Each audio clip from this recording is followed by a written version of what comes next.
most of us would assume the government would release them.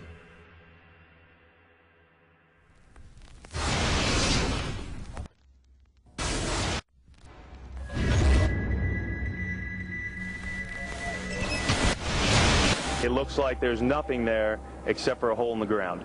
Basically, that's right. The only thing you could see from where we were was a big gouge in the earth and some broken trees. We could see some people walking around in the area, but from where we could see, there wasn't much left. Any large pieces of debris at all? No, there was nothing that you could distinguish that a plane had crashed there.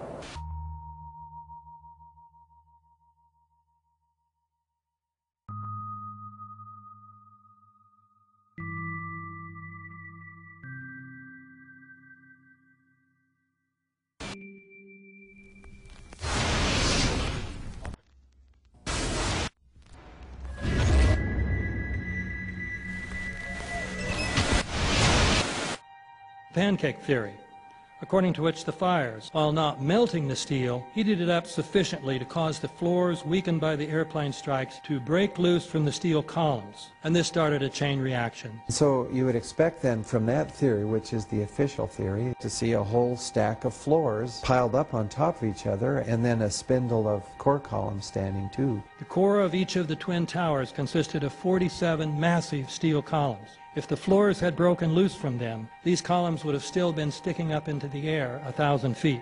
The plane did not cut all those core columns.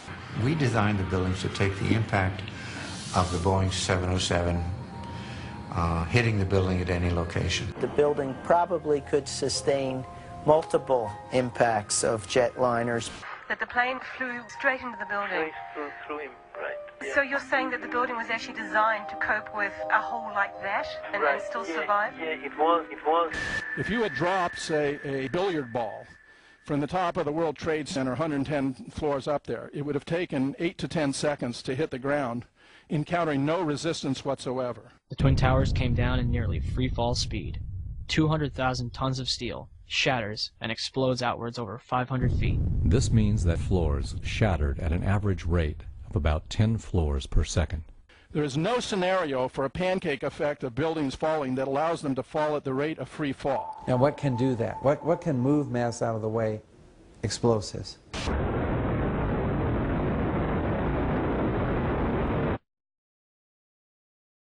"47 huge steel columns going up the core. They're interconnected. How do you get them to fail simultaneously so the core disappears? It looks like those core columns were cut. The way we do this is by cutting the beam at an angle.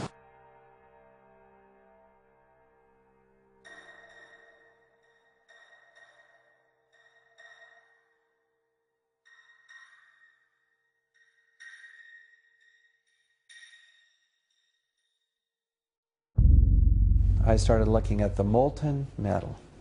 All three buildings, both towers in the rubble, in the basement areas, and Building 7, there's these pools of molten metal.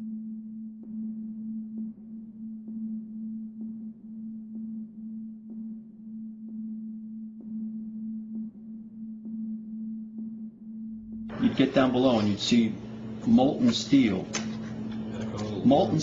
running down the channel rails, like you're in a foundry. Like lava. The molten steel was found 3, 4, and 5 weeks later, when the rubble was being removed. He said that molten steel was also found underneath World Trade Center 7. So I'm looking through the official reports. What do they say about the molten metal? They say nothing. Now, wait a minute. This is important evidence. So where did that come from? Thermite is so hot that it'll just cut through steel, through structural steel, for example, like a knife through butter. The products are molten iron and aluminum oxide, which goes off primarily as a dust. You know those enormous dust clouds? You can imagine when you assemble these chemicals on a large scale.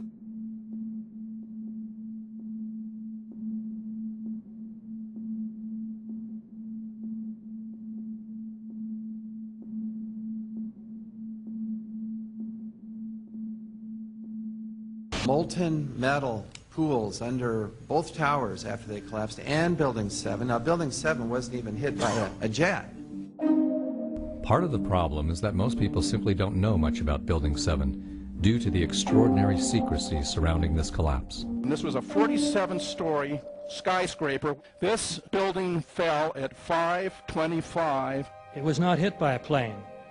This building had fires on only 2 or 3 floors. And it was brought down by what we know was a controlled demolition. Demolitions, they look just like that. You know, a kink in the middle, and then that building just comes straight down, almost at free fall speed. They first blow one of the central columns so the building falls in on itself. Building 7 had a classic crimp or wedge. Its central column was blown out first, so it didn't structurally damage buildings just a few feet away from it.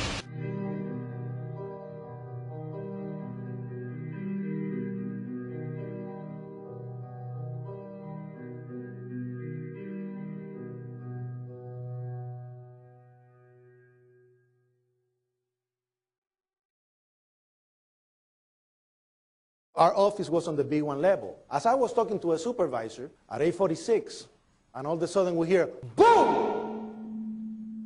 An explosion so hard that pushed us upwards.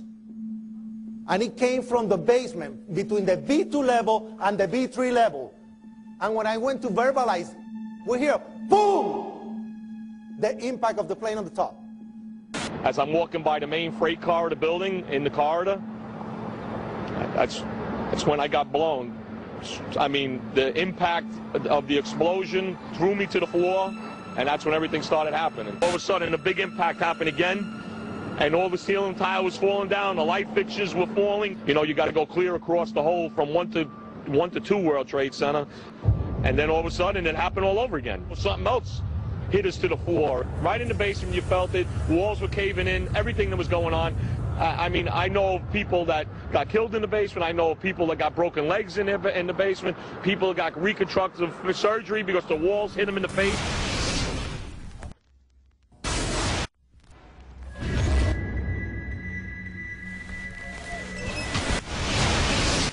According to standard operating procedure, if an FAA flight controller notices anything that suggests a possible hijacking, the controller is to contact a superior. If the problem cannot be fixed within about a minute, the superior is to ask NORAD, the North American Aerospace Command, to send up or scramble jet fighters to find out what is going on. NORAD then issues the scramble order to the nearest Air Force base with fighters on alert.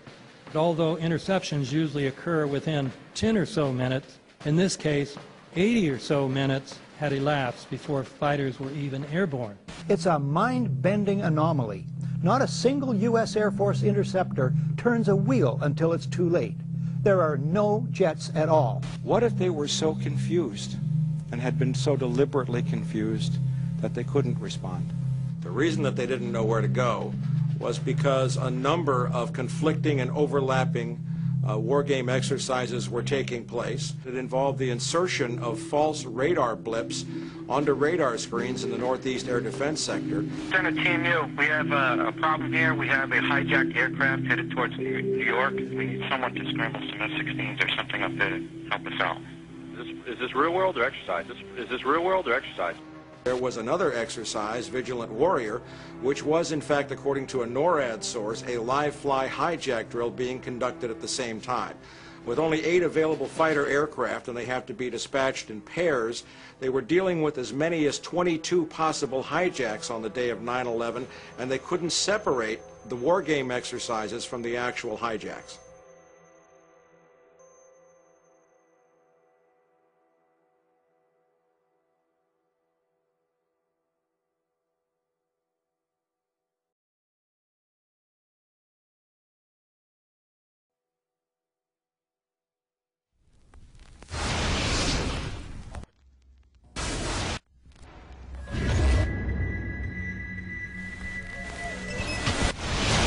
Page 172.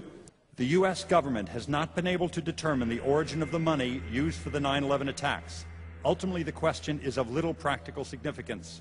The American authorities have not managed to trace the source of the funding, and then the most amazingly disingenuous statement ultimately is it of little consequence. It is of massive consequence. Doesn't it matter who paid for 9/11? The collapse of Building 7 has been recognized as especially difficult to explain. The 9/11 Commission report implicitly admitted that it could not explain the collapse of this building by not even mentioning it. President, why are you and the Vice President insisting on appearing together before the 9/11 Commission? Because the 9/11 Commission wants to ask us questions. That's why we're meeting, and I look forward to meeting with them and answering their questions. Why you're appearing together rather than separately, which was their request? Because it's a good chance for both of us to answer questions that the 9/11 Commission is looking forward to asking us, and I'm looking forward to answering them. Let's see. Do you think they should be able to stand up and speak their own words? They should go under oath. They should be, yeah, in public.